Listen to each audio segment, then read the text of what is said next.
예를 들어 아버지가 서비스업에 종사하는 한 저소득층의 가정 A에 각각 4세와 12세 그리고 15세의 아이가 셋이 있다고 가정해 봅시다.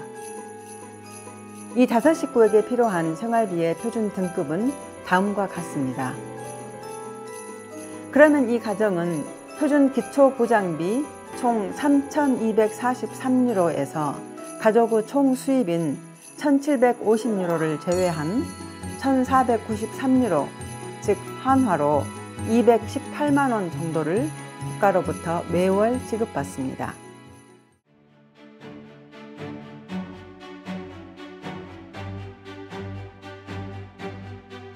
세 번째로는 그 외의 금전적인 혜택들에 대해서 알아보겠습니다.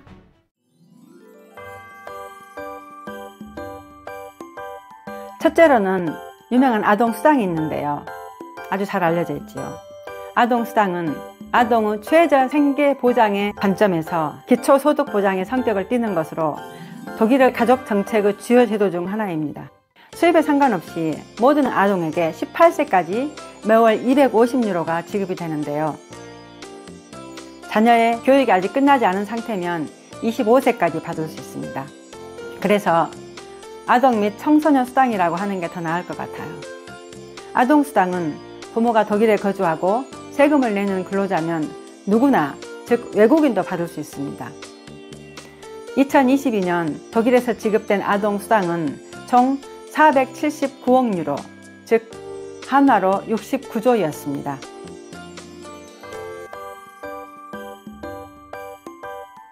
다음으로는 아동수당 가산금 혹은 아동추가수당이 있는데요. 아동수당 가산금은 아동수당을 받는 부모의 수입이 최소 900유로, 1인 부모는 600유로입니다. 그것을 넘지만 전체 가족을 부양하기에는 취약한 가정에 지급됩니다. 아이가 25세까지 한 명당 최고 292유로까지 받을 수 있고 한부모 가정에 유리합니다. 아동수당 가산금의 수급자는 그 외에도 교육과 참여를 위한 다양한 일회성 지원을 받는데 급식비, 학용품값, 소폭 및 수학여행비 등의 보조를 받습니다.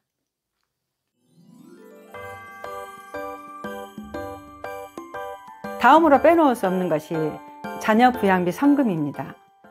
자녀 부양비 성금은 한 부모가 아이를 키우는 경우 다른 쪽 아이 부모가 부양비를 거절할 경우에 신청할 수 있어요.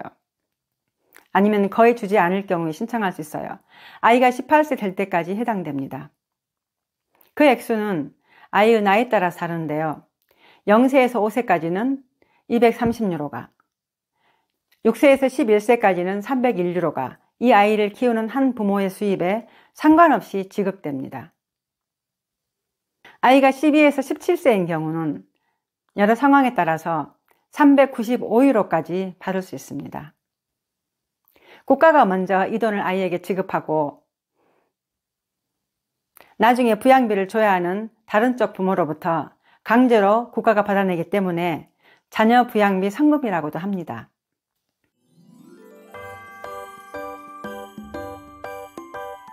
또 빼놓을 수 없는 것이 사회부조이지요.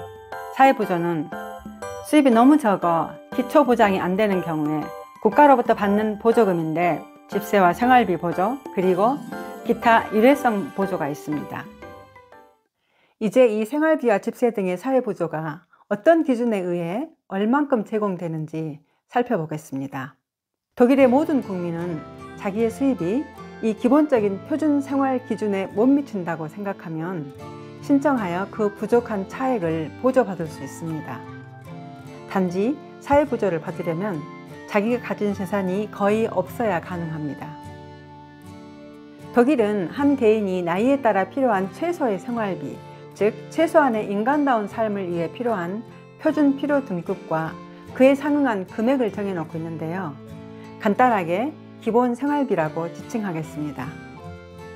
이 기본 생활비에는 식비, 옷값, 개인 및 가정위생용품, 가정용품, 취사용 전기 및 가스와 같은 가정용 에너지, 약값 및 약값에 대한 자가부담금, 교통비, 인터넷, 전화 및 우편비, 레저 장난감을 포함한 오락비, 문화, 스포츠, 신문, 잡지, 서적, 텔레비전, 교육, 레스토랑, 외식비, 그리고 휴가비 등이 다 포함되어 있습니다. 그러면 우선 이 기본 생활비를 규정하는 시민수당 및 사회부조 표준 요율을 소개해 드리겠습니다. 시민수당은 구직자를 위한 기초보장이고 하루 3시간 이상 일할 수 있는 15세에서 67세 사이의 개인에게 지급되며 가정주부도 여기에 해당됩니다. 사회보조는 연금이 적은 노인이나 질병 등 장애로 인해 하루 3시간 이상 일할 수 없는 자를 위한 기초소득 보장입니다. 그리고 사회부조는 또한 여러 가지 이유로 더 이상 자신의 힘으로 스스로를 부양할 수 없으며 보험이나 기타 사회복지 시스템의 혜택도 받을 수 없는 자를 위한 긴급 사회안전망입니다. 그리고 표준 요율은 물가 및 임금 변동에 따라 매년 조정됩니다. 시민수당 및 사회부조 표준요율 2024년 기준 표준 필요등급 1번으로는 시민수당 또는 사회부조를 받는 성인 독신 또는 성년의 한 부모 그리고 사회부조를 받는 부모의 가정에 거주하는 성인 이들이 해당되는데요. 이들은 563유로를 받습니다. 한화로 81만 9천원 정도가 되지요. 2등급에는 시민수당 수급자와 같은 생활 공간에 거주하는 성년 파트너나 배우자가 해당되고 또 사회부조 수급자와 같은 생활 공간에 거주하는 파트너나 배우자가 해당되는데요. 506유로, 한화로 73만 6천원 정도가 해당됩니다. 3등급은 양로원과 같은 사회시설에 살면서 사회부조를 받는 성인 그리고 시민수당을 받는 부모와 같은 생활 공간에 거주하는 25세 이전의 성인 자녀가 해당되는데요. 451유로 정도가 해당됩니다. 그 다음 제4등급은 14세에서 18세 사이의 청소년이 포함되고 471유로, 즉 68만 5천원 정도가 해당됩니다. 5등급은 6세에서 14세 사이의 어린이이며 390유로를 받으며 한화로 56만 7천원 정도를 받습니다. 6등급은 만 6세 이하의 어린이인데 357유로를 받으며 한화로 51만 9천원 정도를 받습니다. 그런데 이 기본 생활비에 포함되지 않은 비용은 별도로 지급되는데요. 집 월세 및 난방비가 있고 그리고 다음과 같은 일회성 추가 혜택이 있습니다. 건강 및 장기 요양 보험에 대한 부담금을 지급해 줍니다. 이 경우는 의무 의료보험에 가입되지 못한 경우에 해당됩니다. 또 임신이나 한부모인 가정 또는 장애가 있을 경우 개인 상황에 따른 추가 필요 보조금이 지급될 수 있습니다. 그리고 저소득층의 아동 및 청소년들이 학교나 사회 행사에 잘 참여할 수 있도록 주는 일회용 패키지가 있습니다. 또 양로원과 같은 시설에 사는 사람들에게는 용돈처럼 개인용 현금이 지급되고 의류 수당이 따로 지급됩니다. 그리고 노숙자로 떨어지거나 집을 잃게 되는 것과 같은 비상사태를 방지하기 위해서 임대료 채무, 전기료 채무 및 기타 채무를 인수해 주는데요. 대개 대출 형태로 제공되며 표준 이자율로 상환해야 합니다. 집 월세와 난방비는 매월 생활비와 함께 받을 수 있지만 나머지 일회성 혜택은 필요할 시 신청에 의해서 받을 수 있습니다. 예를 들어 아버지가 서비스업에 종사하는 한 저소득층의 가정 A에 각각 4세와 12세 그리고 15세의 아이가 셋이 있다고 가정해 봅시다. 이 5식구에게 필요한 생활비의 표준 등급은 다음과 같습니다.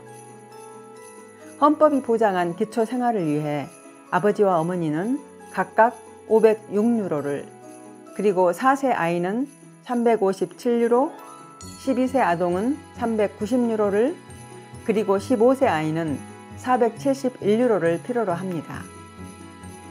그래서 이 가족이 필요로 하는 최저 생활비는 합계 2230유로이며 한화로 325만 7천원 정도입니다. 거기에 이 5식구가 사는 임대주택비와 난방비가 합쳐서 한 달 1013유로가 소요된다면 생활비를 포함해 이 가정이 필요한 표준 기초보장비는 총 3,243유로, 즉 473만 6천 원 정도입니다. 그런데 만일 A가정의 월 수입이 한 달 1,000유로라고 하면 거기에 3명의 자녀가 받는 아동수당인 750유로를 가족 수입원으로 합산하여 1,750유로, 즉 255만 6천 원 정도가 이 가정의 총 수입으로 계산됩니다. 그러면 이 가정은 표준 기초보장비 총 3,243유로에서 가족의 총 수입인 1,750유로를 제외한 1,493유로, 즉 한화로 218만 원 정도를 국가로부터 매월 지급받습니다. 참고로 2022년 독일에서 지출된 사회부조비는 149억 유로인데요. 한화로 환산하면 21조입니다. 미혼모나 한부모 가정, 그리고 난민이나 외국인 가정이 이 혜택을 많이 보고 있습니다. 이 부분은 독일 사회보장 체계의 한 축을 차지함으로써 매우 중요하기 때문에 이 채널에서 언젠가 별도로 다시 다룰 것입니다.